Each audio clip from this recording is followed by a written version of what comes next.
من اللي حصل دوت. غيرته طيب؟ يا عم غيروا ايه الواحد. الو، ايه يا حبيبتي؟ ايه يا جدعان؟ لا يا عم احنا تمام. ايه يا مستنيين. اسطى؟ ايه؟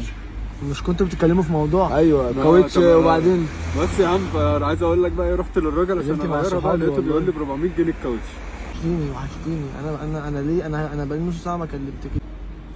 وبعدين بس يا اسطى فبعد كده ايه، قلت له طب اصبر عليا شوية. ما لقيتش يا عم لبس انا واسع، انا ما عنديش غير لبس واسع. يعني ايه ماما؟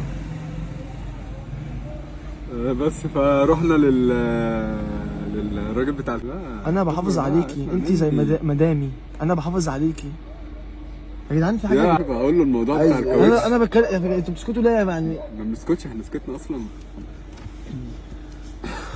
خلي بالك من نفسك عشان انا بقلق. كاوتش.